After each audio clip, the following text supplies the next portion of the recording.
Hello everyone, welcome back to my channel learn practice achieve. I am Sukirti और आज मैं आपको बताऊंगी class 10 CBSE board exam papers को रिप्रेजेंट कैसे करना है। अभी बोर्ड का एग्ज़ाम ऑलरेडी स्टार्ट हो चुका है और आप पेपर भी दे चुके हैं, लेकिन जितना भी आपका प्रिपरेशन अभी तक हुआ है, अगर वो प्रिपरेशन बहुत अच्छे 100% होने के बावजूद अगर आप पेपर में उसको प्रॉपरली रिप्रेजेंट नहीं कर पाएंगे तो आपका मार्क्स नहीं आएगा। ठीक है, तो इसीलिए मैं यहाँ पे आज आपको कुछ टिप्स दूंगी। टिप्स के बेसिस पे अगर आपका जो नेक्स्ट पेपर आ रहा है उसको अगर आप लिखते हैं तो आपका 90% से अबोव मार्क्स तो श्योर है। ठीक है, सो इम्पोर्टेंट टिप्स यहाँ पे क्या है, उस चीज़ को आपको याद रख के उसको अप्लाई करना है आपके नेक्स्ट जितने भी पेपर्स आ रहे हैं। तो मैं यहाँ पे कुछ जनरल टिप्स दूंगी, लेकिन मैं आज यहाँ पे आपको साइंस का जो पेपर है उस पेपर का जो डिस्ट्रीब्यूशन ऑफ मार्क्स है और क्वेश्चन किस हिसाब से आएंगे, मैंने उसका एक सैम्पल लिया हुआ है, उसी के बेसिस पे मैं आज डिस्कस करूँगी। ओके, लेकिन आप ये टिप्स को जितने भी सब्जेक्ट हैं आपके सारे सब्जेक्ट्स के लिए अप्लाई कर सकते हैं। तो सबसे पहले हम सीबीएसई क्लास का जो मार्किंग स्कीम है 22-23 साइंस सब्जेक्ट के लिए, वो पेपर्स में कितने टाइप के क्वेश्चन आएंगे और कितने क्या सेट होगा, सेक्शन क्या क्या होगा, उसके बारे में डिस्कस करते हैं। तो सबसे पहले हम देखेंगे इसमें जो साइंस का पेपर आने वाला है उसमें सेक्शन ए से लेके ई तक होगा, 5 सेक्शंस होंगे और उसमें जो नंबर ऑफ क्वेश्चंस हैं वो भी यहाँ पे टेबल पे मेंशन है और मार्क्स फॉर ईच क्वेश्चन वो भी गिवन है। तो अगर आप देखोगे सेक्शन ए में तो मार्क्स पर क्वेश्चन जो है, क्वेश्चन 1 मार्क्स का क्वेश्चन कितने आएंगे, 2 क्वेश्चन आएंगे, 2 मार्क्स का क्वेश्चन आएंगे 3 और 3 मार्क्स का क्वेश्चन आएंगे 10, देन 5 मार्क्स का क्वेश्चन आएंगे 6 और फिर 2 मार्क्स के क्वेश्चन आएंगे 6। ठीक है, आपके पास टोटल टाइम है 3 आवर्स। तो जितने भी क्वेश्चंस हैं, टोटल मार्क्स हमारे पास 80 मार्क्स है और 3 आवर्स है, तो 3 आवर्स को हम ऐसे डिस्ट्रीब्यूट करेंगे ताकि ये सारा क्वेश्चन भी हमारा अटेम्प्ट हो जाए और हमारे पास टाइम भी बच जाए। क्लियर? तो इसके लिए मैंने एक यहाँ पे टाइम शेड्यूल बनाया हुआ है और रफली बनाया हुआ है, आपके हिसाब से या पर्सन के हिसाब से, स्टूडेंट के हिसाब से वो थोड़ा बहुत ऊपर नीचे हो सकता है। तो इसको फॉलो करके आपके लिए और भी ईजी हो जाएगा कौन सी सेट में, कौन सी सेक्शन में आप कितना टाइम स्पेंड कर सकते हो। तो पहला वाला जो क्वेश्चन है, क्योंकि यहाँ पे नंबर ऑफ क्वेश्चन 2 ही है और आपको पेपर देने से पहले 15 मिनट से पहले ही आपको क्वेश्चन पेपर मिल जाता है, तो आपका एक माइंडसेट बन जाता है कि ये क्वेश्चन को मुझे इस हिसाब से लिखना है। ठीक है, तो उस हिसाब से मैंने यहाँ पे टाइम डिस्ट्रीब्यूट करा हुआ है। सो फर्स्ट जो सेक्शन है उसमें हम स्पेंड करेंगे 2 मिनट्स, सेकेंड सेक्शन में हम स्पेंड करेंगे 7 मिनट्स, थर्ड सेक्शन क्योंकि 3 मार्क्स का क्वेश्चन है और 10 क्वेश्चन है इसीलिए हमने यहाँ पे रफली लिया 66 मिनट्स। देन सेक्शन डी में 5 क्वेश्चन हैं और नंबर ऑफ क्वेश्चन 6 है और 5 मार्क्स का क्वेश्चन है, इसीलिए हमने यहाँ पे, क्योंकि ये बड़ा सा क्वेश्चन है, 5 बड़े बड़े क्वेश्चन हैं यहाँ पे, तो इसीलिए हमने 75 मिनट्स रखा हुआ है। और लास्ट जो सेक्शन ई है 2 मार्क्स का क्वेश्चन है लेकिन क्वेश्चन 6 है, इसीलिए हमने यहाँ पे रफली 15 मिनट्स रखा है। ठीक है, ये सारे टाइम को हम जब ऐड करते हैं देन वी हैव 165 मिनट्स। तो 165 मिनट्स अगर होता है टोटल, तो हमारे पास फिर भी 15 मिनट्स बच जाता है क्योंकि हमारे पास 3 आवर्स है। तो वो 15 मिनट्स में आप क्या करोगे, जितना भी आपने क्वेश्चन आंसर अभी तक लिखा है वो सारा चीज़ को आपको दोबारा रिवाइज करना है, देखना है कि सारा क्वेश्चन आंसर ठीक है कि नहीं, कैलकुलेशन ठीक है कि नहीं, या कहीं पे कोई क्वेश्चन छूट तो नहीं किया। तो इसी वजह से आपके पास 15 मिनट्स एक्स्ट्रा होगा और वो एक्स्ट्रा टाइम आपके लिए यूजफुल हो जाएगा जब आप पूरा पेपर को रिवाइज करेंगे। क्लियर? नाउ नेक्स्ट, जब क्वेश्चन पेपर आपको मिल गया उसके बाद 15 मिनट्स के बाद जब आंसर शीट मिलेगा, the answer sheet will look like this. ठीक है, तो आंसर शीट में हमें क्या करना है, सबसे पहले आंसर शीट मिलते ही हमें आंसर शीट का दोनों साइड, एक साइड तो मार्जिन ऑलरेडी है ही यहाँ पे, ठीक है, सेकेंड साइड में भी हमें, हमारा राइट हैंड साइड में भी एक मार्जिन लाइन बनाना है। ठीक है, यहाँ पे एक मार्जिन लाइन हम बनाएंगे और ये मार्जिन लाइन हम बनाते क्यों हैं, क्योंकि जब हम पेपर को स्टेपल करेंगे या हम पेपर को जब टाई करेंगे एक्स्ट्रा शीट लेने के बाद, उसके पीछे जो वर्ड्स हमने लिखा होगा वो छुप ना जाए। ठीक है, ताकि जब पेपर टर्न होगा, पेपर टर्न होने के टाइम पे एग्जामिनर को वो पेपर और वो वर्ड जो भी कुछ आपने वहाँ पे लिखा है वो चीज़ विजिबल होगा। तो इसीलिए इस पोर्शन में आपने जो कुछ भी लिखा है वो विजिबल होने के लिए आप पहले से ही यहाँ पे मार्जिन छोड़ दोगे, वहाँ पे लिखना नहीं है। उसके बाद सारे पेपर में यहाँ पे कॉर्नर में आप नंबरिंग करना शुरू कर देना ताकि आपको पता चलेगा कि कितना पेज है और कितना पेज आपने जब एडिशनल शीट भी लोगे आप कितना पेज उसमें ऐड कर रहे हो। क्लियर? फिर ड्रॉ करने के बाद, मार्जिन ड्रॉ करने के बाद आपको क्या करना है, जब भी आप क्वेश्चन पेपर रीड करके उसको लिखना शुरू करोगे, आपको सिर्फ ब्लैक पेन यूज़ करना है ओनली फॉर हेडिंग और सब हेडिंग, ठीक है। जब भी हेडिंग्स और सब हेडिंग लिखेंगे आप सिर्फ ब्लैक पेन ही यूज़ करेंगे, और लेकिन जब क्वेश्चन आंसर आप लिखते हैं आपको सिर्फ रॉयल ब्लू पेन यूज़ करना है, ब्लैक पेन यूज़ नहीं करना है। क्लियर। उसके बाद अगर मैं यहाँ पे एक सैम्पल पेपर आपको दिखाती हूँ, सैम्पल पेपर में क्वेश्चन पेपर आपका ऐसे ही दिखेगा। जब भी सैम्पल पेपर हम देखेंगे तो उसमें भी आप देखना कि यहाँ पे डिफरेंट सेक्शंस मेंशन है, जैसे कि यहाँ पे लिखा हुआ है सेक्शन ए, ठीक है। ये सेक्शन ए से स्टार्ट हो रहा है, लेकिन आपको जो सेक्शन सबसे इजी लग रहा है आप उसी सेक्शन से आपका क्वेश्चन पेपर अटेम्प्ट करना शुरू करना, ठीक है। नेक्स्ट है मेंशन जब करेंगे सेक्शन का, जिस सेक्शन से आप शुरू करेंगे, whether you are starting from A B C D E, कहीं से भी शुरू करें, सेक्शन का नाम मेंशन होना जरूरी है। और सेक्शन को कैसे मेंशन करेंगे, स्टार्ट जब करेंगे सेक्शन ऊपर सबसे ऊपर लिखा जाएगा, उसके बाद क्वेश्चन आंसर आपने लिखा, लिखने के बाद जब नेक्स्ट सेक्शन में जाते हैं तो वो एक न्यू पेज से शुरू करें ताकि वो क्लियरली विजिबल हो कि ये next part of the question paper है। क्लियर।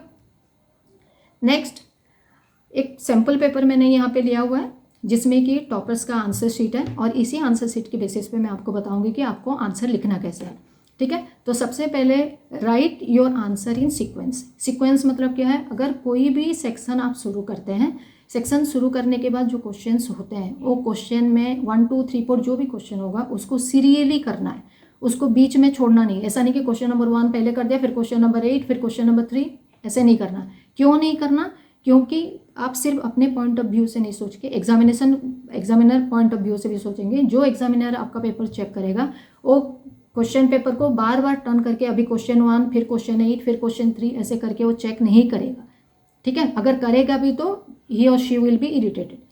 तो ये चीज़ को ध्यान रखते हुए आप जब सेक्शन अटेंड करेंगे तो उस टाइम पे क्वेश्चन सीरियली लिखें। अगर इन बिटवीन आपको लगता है कि कोई क्वेश्चन का आंसर नहीं आ रहा है तो उसके लिए बेशक आप वहाँ पे कुछ स्पेस छोड़ दीजिए, जब आपका ध्यान आएगा उस आंसर याद आएगा तब उस टाइम पे उसको फिल कर लेना। अगर फिर भी नहीं आएगा या कुछ प्रॉब्लम हो रहा है उस क्वेश्चन में तो वहाँ पे एक स्लैंटिंग लाइन डाल के उस स्पेस को छोड़ देना। क्लियर। तो आंसर को सीक्वेंस में लिखना है, लेकिन इस पेपर में देखो यहाँ पे क्वेश्चन नंबर 8 है और यहाँ पे क्वेश्चन नंबर 14 है, ऐसा अपने पेपर में नहीं करना है, इसीलिए मैंने ये पेपर लिया हुआ है आपको दिखाने के लिए, ठीक है। नेक्स्ट, जब भी आप कोई आंसर लिखते हैं तो राइट कीवर्ड्स यूज़ करें। कीवर्ड क्या है, यहाँ पे देखिए कीवर्ड में सबसे पहला कीवर्ड यहाँ पे बैक्टीरिया, ये अंडरलाइन हुआ है। नेक्स्ट कीवर्ड ओल्डेस्ट, यहाँ पे भी अंडरलाइन हुआ है। वेरिएशन, ये भी अंडरलाइन हुआ है। इनहॉस्पिटेलेबल, ये भी अंडरलाइन हुआ है। क्लाइमेट्स, ये भी अंडरलाइन हुआ है। मतलब ये मेन वर्ड्स ये आंसर में यूज़ हुआ है। तो जो भी एग्जामिनर ये पेपर को देखेगा उसको पहले से ही पता चल जाएगा कि ये सारा पॉइंट्स इसमें इंक्लूड है। क्लियर। नाउ नेक्स्ट में हम क्या करेंगे, जब भी हम आंसर लिखेंगे, आंसर लिखने के टाइम पे एक चीज़ का और ध्यान देना है कि जो वर्ड्स हैं वर्ड्स के बीच में ना बहुत ज़्यादा गैप हो ना बहुत कम गैप हो, और जो भी आप लिख रहे हैं आंसर वो क्लियरली विजिबल हो, ठीक है। और जो स्पेस है दो क्वेश्चन के बीच में, जैसे यहाँ पे क्वेश्चन नंबर 8 है और यहाँ पे क्वेश्चन नंबर 14 है, अब देखो यहाँ पे बीच में जो स्पेस है 2 लाइन्स का गैप है, मतलब इसमें से पता चल जाएगा कि ये 2 डिफरेंट क्वेश्चन के आंसर है। ओके। देन जब भी आप आंसर लिखते हैं उसमें कोई कटिंग या ओवर राइटिंग नहीं करना है, जैसे कि यहाँ पे हुआ है। कटिंग और ओवर राइटिंग एक नेगेटिव इम्पैक्ट होता है एग्जामिनर के ऊपर, ठीक है। तो कोई भी कटिंग नहीं करेंगे। अगर कटिंग करना भी है, बाई चांस कोई गलती हो गया तो जस्ट एक लाइन ही डालना है, ऐसे 2 3 लाइन नहीं डालना, सिर्फ put 1 single line on it. Clear. Over writing भी नहीं करना। अब कुछ भी मेंशन कर रहे हो तो उसको क्लियरली मेंशन करो। अभी ये जगह पे देखो ये क्लियरली मेंशन नहीं है, क्या करा हुआ है ये समझ में नहीं आ रहा है, ठीक है। In the same way when you are writing anything don't explain it too much. अगर 3 मार्क्स का कोई क्वेश्चन है तो नीदर उसको बहुत बड़ा सा एक्सप्लेनेशन दे के एक्सप्लेन करना है, ना उसको शॉर्टकट करना है। उसको उसका रिक्वायरमेंट जितना है उतना ही करना है, ना ज़्यादा ना कम। सपोज 3 मार्क्स का क्वेश्चन गिवन है, 3 मार्क्स का क्वेश्चन में आपको 3 पॉइंट्स मिनिमम लिखना है, लेकिन सपोज उसी क्वेश्चन का आपकी बुक में 4 पॉइंट्स या 5 पॉइंट्स दिए हुए हैं, तो आपको 2 पॉइंट्स छोड़ने नहीं है, उस 2 पॉइंट्स को भी ऐसे इंक्लूड करना है कि वो तीनों पॉइंट के अंदर ही आ जाए। ओके। इसका मतलब जो आंसर एग्जामिनर को चाहिए था, उसमें 3 पॉइंट्स पूछा गया था, लेकिन आपने सारा उसका जो पॉइंट्स है वो सारा पॉइंट्स को 3 पॉइंट्स के अंदर इंक्लूड कर दिया। तो उसमें मार्क्स आपका लूज़ करने का और कहीं सवाल ही नहीं उठता। तो according to the marks allotted write down the answer. ठीक है, नेक्स्ट मैं एक क्वेश्चन पेपर यहाँ पे लेके आई हूँ। क्वेश्चन पेपर के बेसिस पे आपको समझाऊंगी कि आपको आंसर कैसे करके लिखना है। Right answers of MCQ questions completely. Completely का मतलब क्या है? पूरा क्वेश्चन और आंसर सारा कुछ नहीं लिखना है, क्योंकि ज़्यादातर बच्चों का ये देखा गया है कि जब MCQ क्वेश्चंस कोई आता है तो क्या करते हैं, सिर्फ ऑप्शन लिख देते हैं। जैसे कि यहाँ पे ये क्वेश्चन नंबर 28 है। ठीक है, क्वेश्चन नंबर 28 अगर हम रीड करते हैं, on adding 2 ml of acetic acid to 2 ml of water in test tube it was observe that, answer क्या होगा हमें पता है, आंसर ए है। तो वो क्या लिख देंगे आंसर में, 28A। ठीक है, ऐसे मत लिखना, ये पूरा जो आंसर है 28A में पूरा आंसर आपको लिखना है। A clear and transparent solution is formed, ताकि आपका नंबर कटने का चांस नहीं होगा। क्लियर? जितना भी MCQ क्वेश्चन है फुल सेंटेंस में उसका आंसर लिखना है विद द ऑप्शन, क्वेश्चन आपको लिखना नहीं है। क्लियर? उसके बाद नेक्स्ट हम जब यूज़ करेंगे कोई भी क्वेश्चन का आंसर जब लिखेंगे तो उसमें एरोज अगर यूज़ होता है फ्लो चार्ट में या रे डायग्राम में, तो उसमें प्रॉपर एरोज यूज़ करेंगे। एरोज मतलब क्या है, जैसे यहाँ पे एक क्वेश्चन देखो, सपोज आईज कैसे हम विजिबल हमें होता है कोई चीज़, अगर हम उसको डिस्क्राइब करना चाहें और उसमें अगर क्वेश्चन दिया हुआ है कि how do we see anything explain with a ray diagram, तो या फ्लो चार्ट में, तो लाइट कैसा होगा, जैसे डिफरेंट पार्ट्स हो गया, लाइट से लेके कॉर्निया तक आप जो एरो यूज़ कर रहे हो ये एरो क्लियरली विजिबल होना चाहिए। यहाँ पे देखो जितने भी एरोज हैं ये सारे क्लियरली विजिबल। ठीक है, बिसाइड दिस जो रे डायग्राम होता है फिजिक्स में, जैसे कि लेंस का रे डायग्राम हो गया या मिरर का रे डायग्राम हो गया, यहाँ पे देखो, तो यहाँ पे जैसे हम मिरर यूज़ करते हैं या लेंस यूज़ करते हैं, ये मिरर में जितने भी पार्ट्स हैं सारे पार्ट्स में जो भी नेम्स होना चाहिए वो नेम सारा क्लियरली मेंशन्ड है विथ कैपिटल लेटर, तो कोई भी पार्ट को छोड़ा नहीं गया है। ठीक है, प्लस जो रेज ऑफ लाइट गया हुआ है और रेज ऑफ लाइट कहाँ से कैसे गया और कहाँ से पास ऑन हुआ, जैसे यहाँ से मूव ये कर रहा है, फिर यहाँ से इधर से ये मूव कर रहा है, तो जितने भी रेज हैं, फिर ये वाला लाइट रेज इधर मूव कर रहा है, तो आपको सारा डायरेक्शन प्रॉपरली शो करना है और दिखाना है वहाँ पे कि मूवमेंट कैसे करके हो रहा है, then only you will get full marks in that particular question. Okay, then कोई भी डायग्राम अगर आप साइंस में जैसे ड्रॉ कर रहे हैं, डायग्राम आता ही है, तो डायग्राम जब ड्रॉ कर रहे हैं, draw the diagram with the help of pencil. ठीक है, कोई पेन यूज़ नहीं करना वहाँ पे, लेकिन जो आउटर लाइन होगा आउटर लाइन को क्लियरली वहाँ पे मार्क करना है। प्लस जो मेन पार्ट्स है जिसको दूसरे पार्ट से डिस्टिंक्ट करना है, अलग करके दिखाना है, वो पार्ट को आप क्या करेंगे, कलर पेंसिल यूज़ करेंगे, स्केच पेन यूज़ नहीं करना। क्लियर? डायग्राम हमेशा पेंसिल से बनाना है और बाकी जो पार्ट्स हो गया जिसको आप हाईलाइट कर रहे हैं या अलग करके शो कर रहे हैं उसमें भी पेंसिल कलर यूज़ करना है, कोई अलग कलर यूज़ नहीं करना। और डायग्राम का जो हेडिंग है, हेडिंग को आपको नीचे नहीं लिखना है, कहाँ पे लिखना है, ऊपर। जिस ड्राइंग बना रहे हैं, जिसका डायग्राम बना रहे हैं, उसका नेम हमेशा डायग्राम के ऊपर ही मेंशन करें। और जितना भी पार्ट्स है, जैसे ये सेरेब्रम हो गया, देन क्रेनियम हो गया, ये सारा पार्ट्स जो लेबल कर रहे हैं वो लेबलिंग पार्ट बहुत क्लियरली मेंशन होना चाहिए। अगर बेटर है आप सारे नेम को अगर कैपिटल में लिख सकते हो तो, अदरवाइज अगर रनिंग में भी लिख रहे हो, रनिंग में क्लियरली विजिबल होना चाहिए।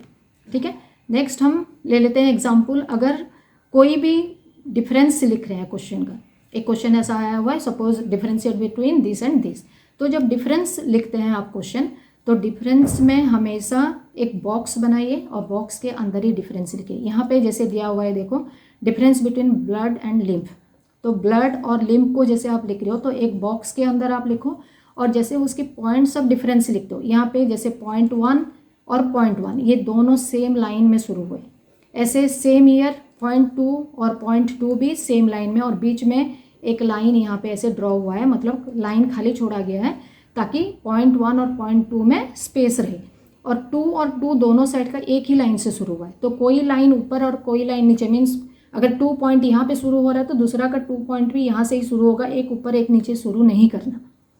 क्लियर?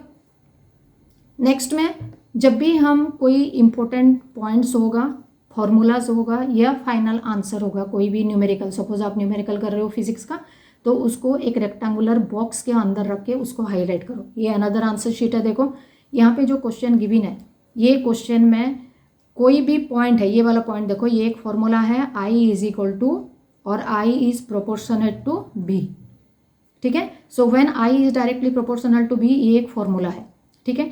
अगेन यहाँ पे भी लिखा हुआ है ओम्स लॉ, तो इसको भी उसने ब्रैकेट के अंदर लिखा हुआ है। फिर यहाँ पे भी प्रेजेंटेशन जहाँ पे हुआ है, यहाँ पे भी लिखा हुआ है, देखो स्लोप, क्योंकि जहाँ पे रेजिस्टेंस निकाला हुआ है, ये रेजिस्टेंस भी एक स्लोप के फॉर्म में है। और यहाँ पे जहाँ पे फाइनल आंसर है, यहाँ पे भी बॉक्स के अंदर इसको मेंशन किया हुआ है।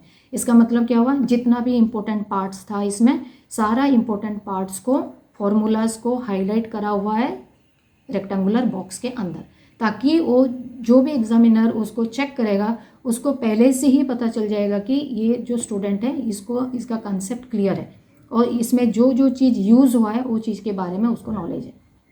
क्लियर। नाउ नेक्स्ट पार्ट में हम अभी फाइंड आउट करेंगे, last but not the list, लेकिन जो इंपॉर्टेंट पॉइंट्स और रह गया है जो कि उसमें एग्जाम्पल में नहीं आपको एक्सप्लेन कर पाई, ये पॉइंट सारा यहाँ पे हम इंक्लूड करते हैं। ये भी बहुत इंपॉर्टेंट पॉइंट है एग्जामिनेशन पॉइंट ऑफ व्यू से। Start writing answers of all the question which you know. जैसे कि आप सेक्शन वाइज स्टार्ट करते हो, सेक्शन वाइज स्टार्ट करने के बाद में मैंने पहले आपको बताया था कि बीच बीच में ऐसा हो सकता है कि कोई क्वेश्चन आपको बहुत अच्छे से नहीं आ रहा हो, तो उस क्वेश्चन को छोड़ के जो आता है वो पहले पहले लिखते जाओ, ठीक है। देन नेक्स्ट है, do not waste your time on thinking that you cannot recall at that particular moment. कोई भी चीज़, जैसे आप क्वेश्चन आंसर लिख रहे हो, इन बिटवीन कोई चीज़ आप भूल गए, उसके पीछे पड़े मत रहो, उस चीज़ को वहीं पे छोड़ दो और आगे चले जाओ क्वेश्चन सॉल्व करने के लिए। क्योंकि जो टाइम शेड्यूल हमने डिवाइड किया था, वो टाइम सारे क्वेश्चन के लिए फिक्स है। अगर आप कहीं पे ज़्यादा टाइम लगा दोगे तो दूसरे क्वेश्चन के लिए आपके पास टाइम नहीं रहेगा। Clear. Then next is deal with the questions later on about which you are not so sure. जो क्वेश्चन के बारे में आप बहुत ज़्यादा श्योर नहीं हो, आपको लगता है कि हाँ हो सकता है मैं कहीं गलत ना हो जाऊँ, तो ऐसा अगर डाउट है वो क्वेश्चन को बाद में करो, उसी टाइम पे अटेम्प्ट मत करो। नेक्स्ट, कोई भी क्वेश्चन का शॉर्ट टर्म यूज़ नहीं करो। जो भी क्वेश्चन का आंसर आप लिख रहे हो उसमें अगर कोई टर्म यूज़ है तो शॉर्टकट मत मारो, उसको पूरा पूरा लिखो, तभी जाके एग्जामिनर को सेटिस्फेक्शन आएगा, otherwise you will not get your marks, ठीक है। और कोई भी क्वेश्चन को अनआंसर्ड मत छोड़ना, ट्राई करो कि सारा का सारा क्वेश्चन आप लिखो। अगर बाई चांस कोई क्वेश्चन ऐसा हो जिसका आंसर आपको नहीं आ रहा हो, तो उस टाइम में आपको जो भी चीज़ याद आ रहा हो ज़रूर उस क्वेश्चन को अटेम्प्ट करो, ऐसे नहीं छोड़ो। Okay, so now this is the end of this one and आपका एग्ज़ाम ऑलरेडी स्टार्ट हो चुका है। So all the best, do well and get maximum marks by using all these tips. Thank you for watching.